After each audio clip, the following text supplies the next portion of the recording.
ભાવનગર શહેરના વડવા બ વિસ્તારમાં ચૂંટણી પ્રચારમાં ગયેલા ઉમેદવારોને સ્થાનિક લોકોના રોષનો ભોગ બનવું પડ્યું। હાલ જ્યારે ચૂંટણીનો માહોલ જામ્યો છે ત્યારે કેબિનેટ મંત્રી જીતુ વાઘાણીના મત વિસ્તાર અને વડવા બ વોર્ડમાં આવતા માળિયા રોડ પર શેરી નંબર 5માં ભાજપના ઉમેદવારો જ્યારે ચૂંટણી પ્રચારમાં ગયા ત્યારે લોકોના રોષનો ભોગ બનવું પડ્યું હતું। લોકોએ તેમને આડે હાથ લીધા હતા। અહીંયા શેરી નંબર 5માં અનેક પ્રશ્નોને લઈને સ્થાનિક લોકોએ આક્રોશ વ્યક્ત કર્યો હતો। તો કે લોકોના આક્રોશ વચ્ચે ઉમેદવારો ત્યાંથી નીકળી ગયા હતા, પરંતુ આ લોકોના પ્રશ્નો વર્ષોથી જેમના તેમ જ જોવા મળી રહ્યા છે। અત્રે ઉલ્લેખનીય હશે કે આ એ જ વોર્ડ છે જેમાં મહિલા પૂર્વ કોર્પોરેટર સેજલબેન કોંગ્રેસમાં જોડાયા અને 2 કલાક બાદ ફરી ભાજપમાં આવી ગયા હતા।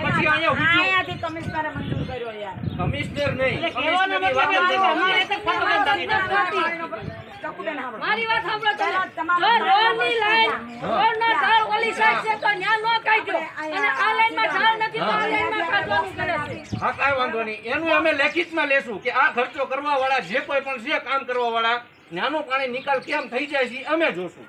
એટલે આથી આપણે બોક્સ લાઈન મંજૂર થઈ ગઈ ને બેટા, બરાબર, એનું કામ ચાલુ થઈ ગયું સમજાય। ઈ બોક્સ લાઈન આ કૈલાસવાડી થી સીધી નીકળી અને આપણો જે પાણીનો પ્રશ્ન સોલ્વ થવા માટે આપણે આ રોડ બાકી ઈ બધી વાત સાચી છે, પણ અમારો ખર્ચો કેમ બાકી રોડ થઈ ગયા પછી પાણીનો વિકાસનો રોડનું યાદ મોટી લાઈન થઈ ગયા છે, પાણી ભરાય છે પણ આપણે કેમ ખાતો બાકી છે? 6 લાઈન થઈ ગઈ।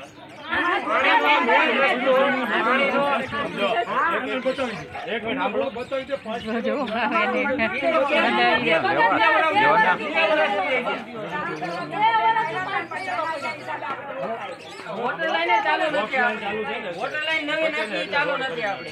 ઈ બે હારે થઈ જાય છે, પેલા એક ગટર નાખી દેવા દો ને। ઈ આડી એવડી નાખી દે। હા, ઈ તે ઓલા પાણીથી ઊંચી થઈ ગઈ છે, આપણે આનાથી છે ઓલા છેડે નીચી છે। જે અમુક પાર્ટીના સદસ્ય છે જે લાડક વાયા ઈ તો પાસે એમ કે રોડમાં આજે ન થવા દે કાલે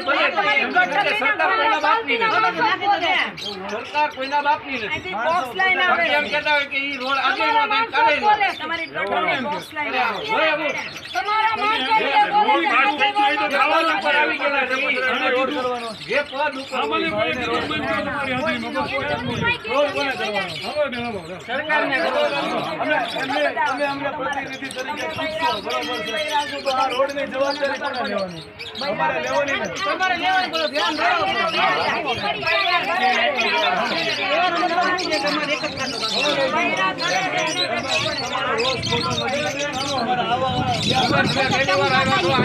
જે કોઈ પણ કોર્પોરેશન નામ યાદ નથી પણ એક વાર આટો મારવા ન થાય આપણે એમાં ન એક ચોમાસામાં ખાલી એક વાર આટો મારવા આવો તો હાલે એવું ન હોય, એવી દિશા થાય એ ચોમાસાની હાલત બની જાય। ભરોસો છે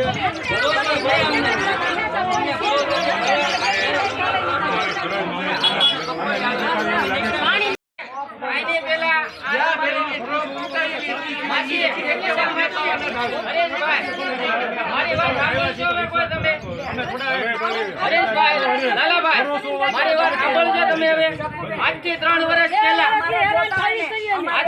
વર્ષ પહેલા ડ્રેનેજ લાઈન નહોતી, પેલા તમે રસ્તો લઈને આવી ગયા હતા। અમારે અહીંયા ડ્રેનેજ લાઈન ની જરૂર હતી તો તમે રસ્તો ડાયરેક્ટ ચાલુ કર્યો હતો એટલે અમે બંધ કરાવ્યું। અમારે અહીંયા પેલા ડ્રેનેજ લાઈન નાખો પછી રોડ ચાલુ કરો, વર્ષ દિવસ પાછું લંબાઈ 3 વર્ષ થઈ ગયા આજથી પહેલા, બાકી એક ડ્રેનેજ લાઈન આવી ગઈ રોડ થઈ જાય આપણે પાણી કાઢવાની લાઈન છે ને એનું કામ ચાલુ થઈ જાય। નહીં થાય, થોડોક સમય આપશો। હું એક જ ઉસાબેન કહેવા માંગુ છું, અમે તમને સહકાર આપી છે પણ તમે અમને સહકાર આપો એવી અમે અપેક્ષા રાખીએ। હજી આયા જ નથી કે ફરી આની પહેલા ના વાત સાચી છે તમારી, અમને ખબર છે કે લાલાભાઈને હું મળી તમારું કમ્પ્લેટ ઓલી લાઈન નથી બધું પાણી ન્યા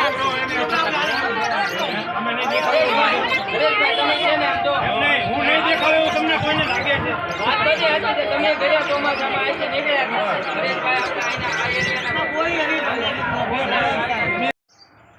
બોલું ઓકે, આપનું નામ પેલા? વસીનાબેન સુલતાનભાઈ કુરેશી, કયો વિસ્તાર છે બેન? ઉમરવાડા માઢિયારો શેરી નંબર 5। શું અત્યારે થયું હતું પ્રશ્ન? હમણાં અમારા ભાજપ વાળા આવ્યા હતા, પાર્ટી વાળા શું રોડ રજૂ માટે ઓફર મૂક્યો એને। આ છેલ્લા 3 વર્ષથી હેરાન થયા છીએ। આજે 6 થી 7 લાઈનમાં રોડ બની ગયેલો છે અમારે, પણ અમારે એક જ લાઈનમાં તકલીફ છે કે કાંઈ રોડમાં કાંઈ ધ્યાન આપતા નથી કાંઈ. એનું મારે શું કરવું એમ અમારે? આ વિસ્તારમાં જે આ શેરીમાં છે કેટલાક લોકો રહે છે અને કોણ કોણ રહે છે? વધારે અમારે કુંભાર છે, અમારે માટીનું કામ કરે છે અને ખાસ કરીને ચોમાસામાં બહુ તકલીફ રહે અમારે. ખાડા ખડિયા બહુ થઈ જાય, માણસો હાલતા પડી જાય. મારો ઘરવાળો ખુદ બિચારા પડી ગયા તો હાલતા હાલતા. ખબર છે ને તમને? પૂછવા જોગુબેનને ખ્યાલ છે. અને નગરા ખાડા અને ઢોળા કાંઈ કોઈ ધ્યાન નથી દોરાવતું છે. હું ચૂંટણીનું કામ આવે ત્યારે આ લોકો દર્શાવે હું અમને મત આપો બસ એ મત લઈને હાલતા થઈ જાય. પછી કોણ 5 નંબરની શહેરની કોણ પબ્લિક કાંઈ એવું આવે નહીં ધ્યાન દોરાવવાનું. આપવામાં ધ્યાન રાખો. 4 કોર્પોરેશન તમારે કોણ હતા ખ્યાલ છે? અમે તો મત દઈએ છીએ પણ અહીંયા અમારું કોઈ ધ્યાન નથી તો તેના રાખતું. ઘરે જાઓ તમે ફરિયાદો લઈને બધા ભેગા થઈને. બધાય કોર્પોરેશનના બધાયને અગાઉના કોર્પોરેટરો હતા એમને તમે કોઈને રજૂઆત કરી હતી? હા કરી. કેટલી વાર રજૂઆત કરી? કેટલી આ લગભગ 4થી થી 5મી વખત છે રજૂઆત. તી પહેલા ઓલી રેલી નીકળી તો આપણે ખાતે બધા